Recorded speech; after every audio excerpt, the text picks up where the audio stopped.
Howdy, this is Randy and Lisa, your chief memory architects from Getaway Travel, right here in the Getaway Travel Cantina. Yes. And I just want to ask you, what on earth is going on with the airlines? There's so many cancellations and delays. I've seen people stranded in the airports all over the country. Well, the thing of it is that let's just break it down first this way.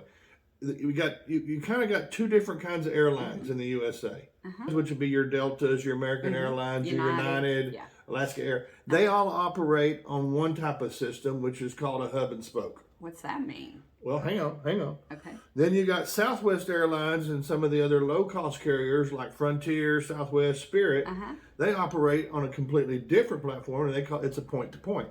Point-to-point. Okay. And the differences between the two is, think of a bicycle wheel. Yeah. And think of the center of the hub. Right. Okay, so a hub would be like, for instance, United would be Houston. Houston, yeah. Or it could be Newark. Okay. Okay? Or it could be Chicago, because they've got multiple hubs. Right.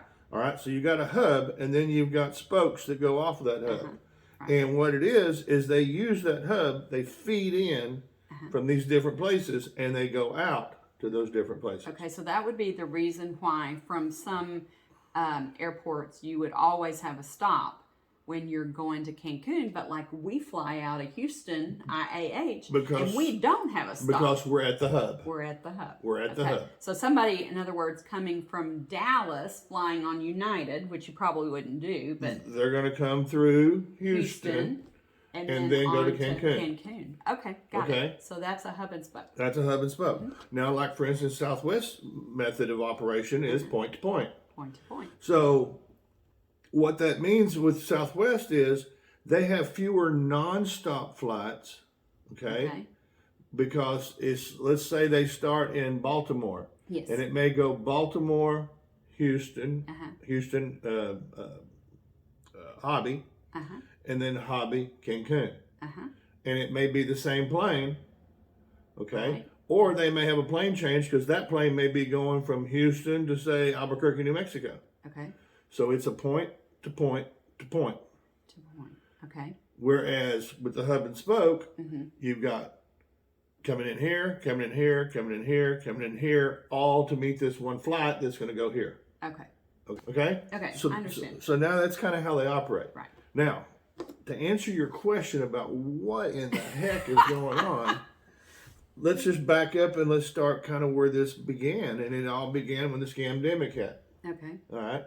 So what happened was the airlines cutting cost, trying to maintain their head above water. Right. That was really bad for them for a while. Huh? They went in, us. and for all of us, and they went in and they offered early retirement to some of the older pilots, some of the older flight attendants, and the operational staff as well. Right. And they gave them hefty severances to retire early. Okay. So now they can't really bring those people back. Right. Okay. Right. So, I mean, does that mean volume is back like it was, or what? Well, that brings us to point number two. Okay. Point number two is the demand for flights or the demand for travel came back much faster than what the airlines anticipated, and much faster than how the speed in which they can hire a new person and train a new person. Yeah, because we've experienced full flights for months. Yes, now, right? yes. Yeah. And it kind of goes like this. It's, a lot goes into training a flight attendant or an operations person or pilot, especially the pilots. Yeah. And let me just say this about the pilots. We had a pilot shortage before the scamdemic even happened. Oh. Okay, and the reason being is it takes a lot of flight hours to become a pilot. And in order to get those flight hours, a majority of the pilots that came in that have been flying the planes, they came out of the military. Right. Okay? And so, and then a lot of them came out of, say, the Vietnam Era War, Desert Storm, which utilized a lot of aircraft. Right. So they had more pilots. Yep. Now, with our military being cut back, going to more drones, those aren't pilots flying those drones. So there's a shortage of pilots coming out that have the number of hours to become a commercial airline pilot. I never thought of that. And, working for a crop duster or a small cargo plane company or things like that, you're just not going to accumulate the number of hours fast enough to fill that void. Yes. And so by getting these people to retire early, that just perpetuated an already existing problem of a shortage of pilots. Wow.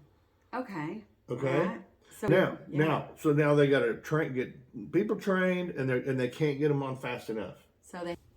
So how this whole situation kind of culminated into this perfect storm. Yes. Was number one, whenever they offered the early retirement to all these folks, and these people took the early retirement. Right. Many people got furloughed off and all that. And then they're trying to bring people back, and people aren't wanting to come back. Okay. Okay? All right. Because of making more money sitting on their tail ends from the government. Yeah. All right. Number two was the flight demand. The demand for flights came back so quick. Wow. Yeah, we've experienced flights. Okay. Yeah. Number three is due to the fact that a lot of airline personnel are being forced to get the jab. Yeah. And the deadline was December the 8th. Yeah. And so these people who do not want to take the jab, they have all this accrued sick leave or vacation time or things like this. Wow. That if they're not going to take the jab and they're going to get fired on December the 8th, Yeah. they're not going to lose all that accrued time.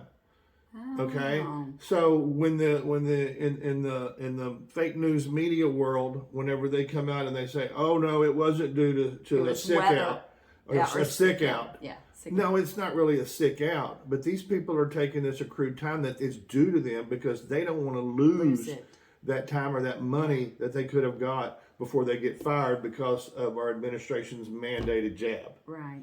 Now that's been pushed to January the 4th.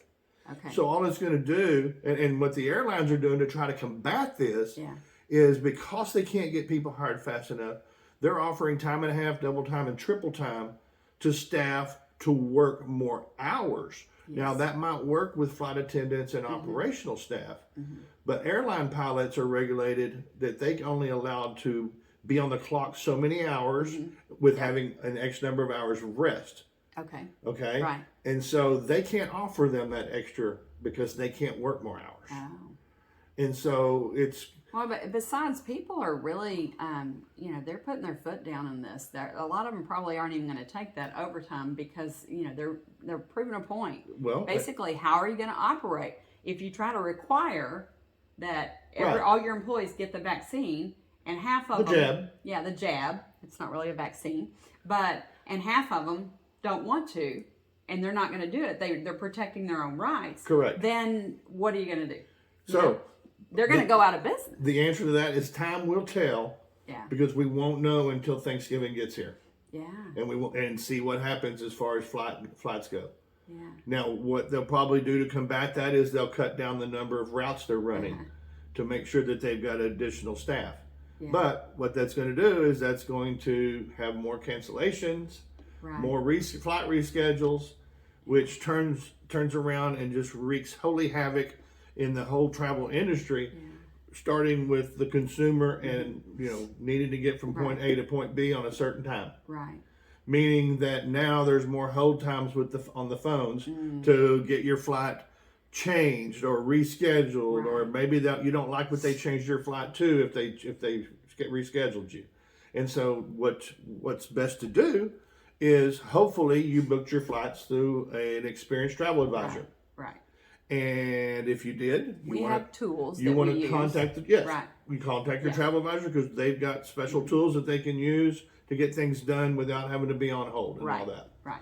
Number two, hopefully you bought travel insurance. Yeah. These days, it's more important than ever to have travel insurance. Absolutely. And the travel insurance company that we utilize, they even have a 24 hours concierge service that will assist in rebooking those flights. And if, for instance, you are at the airport and they cancel or reschedule your flight, you just pick up the phone, give them a call, and they will work on getting you on a good flight.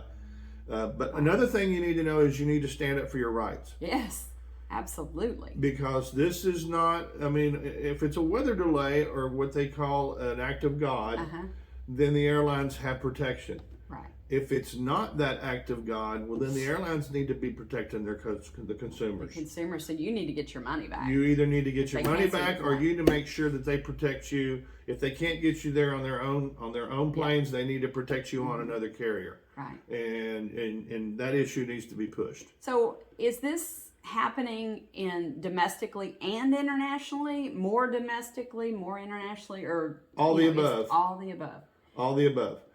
So should people risk trying to travel now? Well, of course you should. I mean, why not travel? I mean, it's what you want to do. But just know that if something does happen, that's why it's very important to use an experienced travel advisor, buy travel insurance, and always, always, always know your rights as a consumer. Yes. Yes. Okay. Well, so one last question. Are there certain airlines that this is happening to more than others? Well, that's a good question, because so far what we've seen is it hit Southwest first. It's hit American next. Who knows whether or not it's going to hit those same carriers again, or is Delta the next in line? Yeah. Or is Spirit got hit as well? Yeah. So we haven't experienced that any with cancellations with United, but we have had delays in flight schedule changes. Schedule changes, yes. Correct. Yes. But we haven't seen any of the flight cancellations with our United vendor. Wow. Well, this is certainly just havoc, just creating havoc for everyone, huh? Yes, but the most important thing, again, use an experienced travel advisor and buy travel insurance. And if you have any questions about what's going on with the airlines and your rights or whatever, please post them down below, because we want to... And we'll get back with you with the answers. Yeah. And show you where those answers came from. Yeah, and last of all, please, please, please subscribe to our channel. That's correct. We're trying to hit that 1,000 mark, and we need your support on that.